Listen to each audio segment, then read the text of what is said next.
Hello, welcome to a presentation of the International Falls Area Gateway Corridor. My name is Andy Hubley. I am a planner with the Arrowhead Regional Development Commission, which is a regional development organization in northeast Minnesota that assists communities achieve their visions.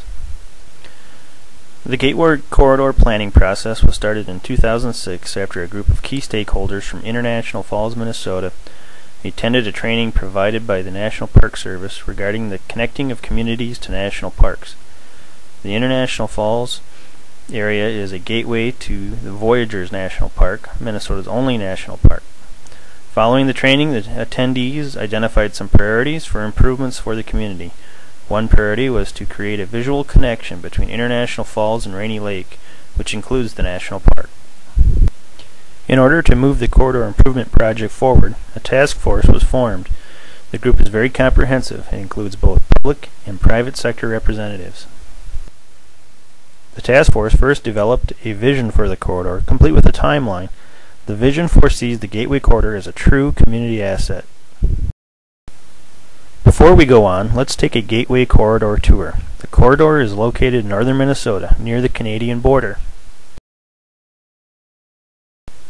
We'll take a look at the corridor from south to north and then west to east. It begins south of the city of International Falls at the intersection of Highways 53 and 332. It is a rural corridor at this point. The corridor continues on Highway 53. As we travel north, we enter the city of International Falls near the intersection of Highway 53 and Airport Road. Airport Road, from the Falls International Airport to Highway 53, is also part of the Gateway Corridor. That roadway was recently constructed, and the Gateway Corridor Task Force was able to work with Koochiching County to improve the roadway design with vegetation and decorative lighting. This makes for a more welcoming scene for folks arriving to the area via the airport. Soon after entering International Falls, the Gateway Corridor, Highway 53 at this point, becomes more commercially oriented, with motels and businesses lining each side of the roadway. When the corridor passes 17th Street, it becomes even more densely commercial.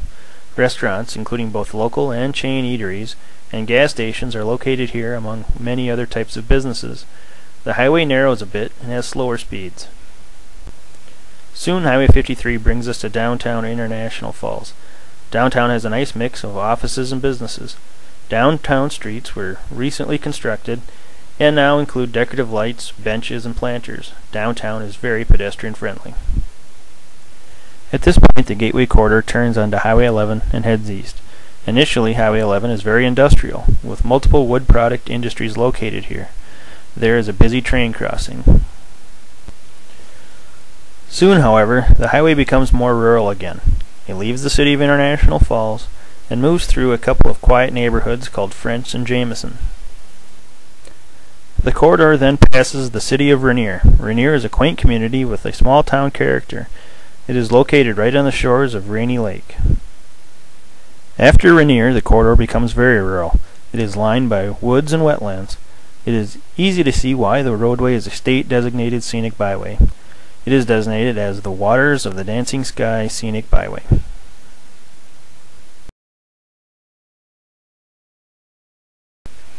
The corridor winds along the shores of Rainy Lake before arriving at Voyageurs National Park and Dove Island.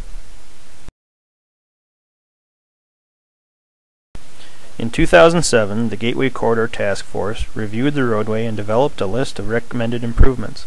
It then sought to hire a landscape architect to design their ideas. The RDC was able to assemble several grants together and hired LHB Incorporated to serve as the landscape architect. The design process then began late in 2007. The task force's first project idea is to create a central wayside rest and information center. This project was not designed, however, because the task force wanted to determine land availability first. The task force's idea is to pursue the development of a wayside rest and information center at the Highway 53 and 11 intersection near downtown International Falls. The preferred property is currently owned by the state of Minnesota and includes a unique building and a sizable parking lot.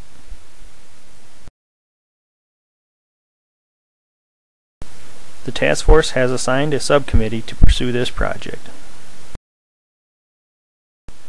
The Gateway Corridor Task Force's second project is a streetscape of Highways 53 and 11 within International Falls.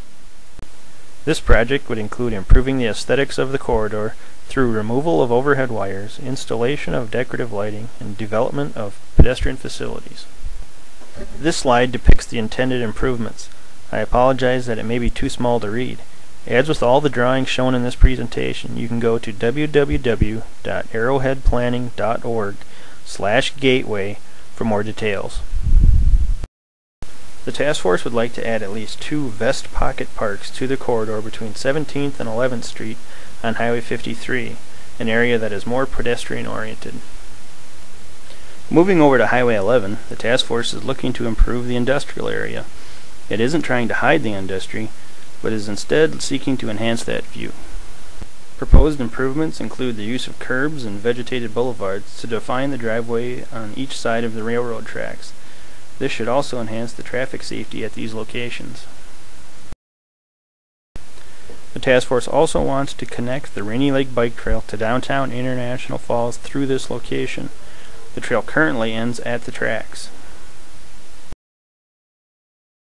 Also at this site, the task force wants to develop 2 sets of interpretive panels. The panels would explain to travelers what they are seeing happening in the industrial area. The panels will describe the papermaking process and notify travelers about the opportunity to tour Boise Cascade's paper mill, which is located just on the other side of downtown. 1 set of panels would be oriented to bike riders, and 1 set of panels will be oriented to automobiles. The task force wanted to build a decorative archway in front of the slurry pipe that crosses over Highway 11 at this location, but the Minnesota Department of Transportation does not allow arches over its roadways. Another priority of the Gateway Corridor Task Force is the reuse of the Rainy Lake Fire Tower. It is located near the eastern end of Highway 11.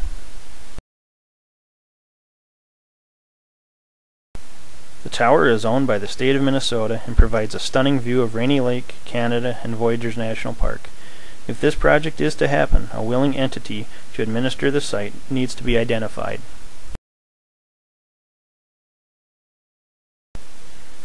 The Gateway Corridor Task Force also wants to develop a themed signage program to promote activities and direct people to area attractions.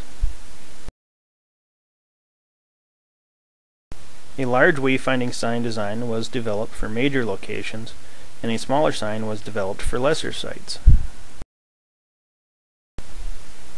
Many different locations for these signs were proposed by the task force. Based on its regulations, MnDOT has asked the group to reduce the number and make other changes, so the group is still working on this idea. They will be asking the committee that administers the Waters of the Dancing Sky Scenic Byway to take the lead in this effort. A few other designs were developed for the Gateway Corridor as well, including a wayside rest on the southern end of the corridor that could be developed if the downtown site doesn't work out.